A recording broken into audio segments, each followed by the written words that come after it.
Bismillah ar-Rahman ar-Rahim. Allahumma salli ala Muhammadin wa ali Muhammad. Assalamu alaikum to everyone who may be tuning into the short video and others who may be passing by also. I'm just going to upload a short video regarding my move from technically known as Sunni Islam to Shi'i Islam. Why did I go from Sunni Islam to Shi'i Islam? When you convert to Islam, most converts go down the Sunni route because they don't know that there are different schools of thought within Islam, and because the majority of Muslims are Sunni, and therefore you learn that Sunni Islam is the correct version of Islam or the default version of Islam, and that other schools of thought within Islam are not correct. And like many people coming to the Sunni route, I was told, don't go near the Shia, don't read their books, they believe this, they believe that, they do this and that. So I encountered the narrations from the Imams of the 12 Shi'i tradition, and that got me wondering, why as a Sunni had I never heard about these Imams? Some people argue that just because there are Imams, it doesn't mean to say that the 12 Shia path is the correct path. But when I encountered the teachings of the Imams, and these teachings are basically like an exegesis of the teachings of the Holy Prophet, peace be upon him, and his holy progeny. They are commentaries upon the narrations of the Holy Prophet, or they are simply a hadith that have been transmitted directly from the Holy Prophet, peace be upon him. So when I encountered these teachings, which you never encounter as a Sunni because you're always directed away from Shi'i books, that made me think, well, if the Sunni scholars of Islamic history that I have been hearing about in different classes and majalis and gatherings have collectively not spoken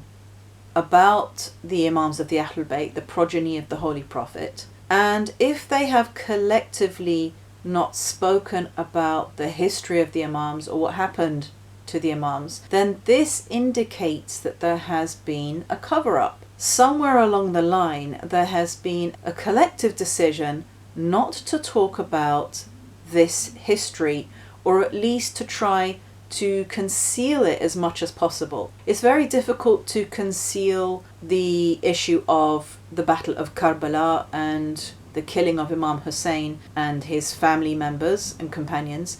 That is quite difficult to cover up, although I have to say that, again, when I was Sunni, I did not hear about what happened to Imam Hussein. Muharram could come and go and nothing would be said about the martyrdom of Imam Hussein. I vaguely heard about what happened to Imam Hussein alayhi salam from a particular minority Sunni group, but they were by no means typical of the majority of Sunnis. I remember also when I went to Syria in 2002, and I found in my Lonely Planet guide a reference to a place where the sister of Imam Hussein, peace be upon him, Sayyidah Zainab, is supposed to be buried. And I went to visit this particular place. It's in an area of Damascus called Zainabiyah, named after her. And I went there to her maqam, to the place where she's meant to have been buried. At that time, just out of respect for the fact that she is the sister of Imam Hussein and she is part of the family of the Holy Prophet, peace be upon him. So I had a natural curiosity to go, and also a natural respect because she's part of the family of the Holy Prophet, peace be upon him. But before reading about that in my Lonely Planet guide, I had never heard of her. And then when I came back to the UK and I was talking with some Sunnis, and I said I had been to visit Syria, and I said I went to visit the mausoleum of Sayyidah Zainab, they said to me, who is Sayyidah Zainab? So this is the issue, that with regard to history, I found that it is the Shia who have preserved the history of what happened to Imam Hussein, peace be upon him. The Shia generally know the names of everybody that was present at Karbala, and I can pretty much vouch that 95% of Sunnis will not be aware of the names of those who were present at Karbala. So regardless of the doctrines, that's a whole other discussion. What Sunnis tend to do when they are trying to disprove the Shi'i path is that they start to go into the discussion of the doctrines that appear in Shi'i hadith collections, and they try to disprove the Shi'i school, or they try to say that it is shirk, as an example. It's kufr, it's unbelief, based on certain doctrines that they read in the hadith collections. Let's put that discussion aside and let's just focus upon who has preserved the history of what happened to the Ahlul Bayt. And that history is preserved by those who eventually came to be known as the Shia. In fact, the title Shia itself is also something that went through various permutations in history, but going by today's labels, it is the Shia, the followers of Imam Ali alayhi salam, who is the follower of the Holy Prophet, peace be upon him, the one who fully practiced the Sunnah of the Holy Prophet, peace be upon him, that the Shia follow.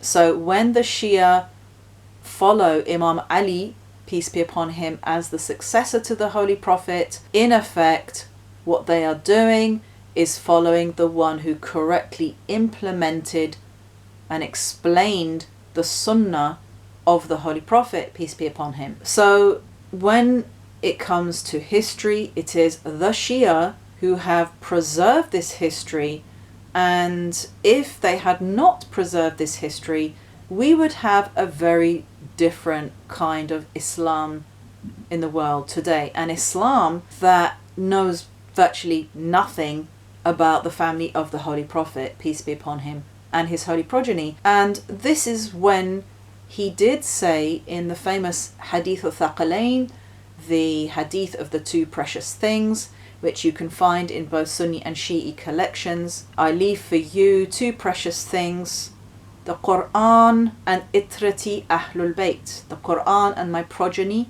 Ahlul Bayt. And in some narrations he says, hold to those two and you will never go astray. So when I discovered this history of the Imams, first of all, the existence of Imam Jafar as-Sadiq, peace be upon him, who many studied with, then his father Imam al-Baqir, then his father Imam Zain al-Abidin, then his father Imam Hussein, then his father Imam Ali alayhi salam, then you find that there is a whole history that has been concealed, which then brings you to the point about the Sunni construction of Islamic history. Who has constructed the Sunni version of Islamic history? Not only that, but also the Hadith collections. Who are those who have narrated the Ahadith in the Sunni canonical collections? So I went back to Sahih Bukhari, which I used to be told when I used to attend the Jum'ah khutbah every Friday at my university. I used to hear that Sahih Bukhari is the most sound book after the Holy Quran. And I lately heard from someone who at the moment is not adhering to any particular school, but he goes for Jum'ah Salah, and he said, yes, they do say in the khutbah after Jum'ah that Sahih Bukhari is the most sound book after the Quran. And I was hearing it 20 years ago, so I was very interested to hear that they're still saying it. So I went back to Sahih Bukhari and I looked at the narrators in there, and I realized that a good portion of the narrators of hadith in Sahih Bukhari were those who campaigned against Imam Ali alayhi salam. Talha, Zubair, Muawiyah, these personalities actively campaigned against Imam Ali alayhi salam in the Battle of the Camel, otherwise known as Jamal. And so then it became apparent that you cannot get away from politics, and that the hadith collections have been collated based upon political ideology. So the political ideology comes first, as in what is the correct version, what is the version of Islam that we want to promote. And once it has been decided with regard to the version of Islam that the caliphs wanted to promote, then the hadith collections follow upon that ideology. And definitely the Umayyad caliphs and the Abbasid caliphs did not want this history to be known by the majority of the Muslim population, and so they oversaw the collation of hadith collections that omitted this history and also omitted the narrators of that history. So this is a little introduction into my decision to move from the Sunni school over to the school of Ahlul Bayt, peace be upon them. I have to say I was shocked when I realized that the things that you hear about the Shia in terms of what they say about how Imam Ali alayhi salam should have been the rightful successor of the Holy Prophet, when you actually realize that they're not just saying it, they're not just making a complaint, but they are actually right, it's a big shock, because you've been told by what you think is the correct school that the Sunni school is the right school, and that the Shia are wrong, the Shia are kuffar, the Shia are mushrikeen, they're unbelievers, they whatever, all of these rumours. And then you have to accept that, they were actually right. At least with regard to the politics, they were right.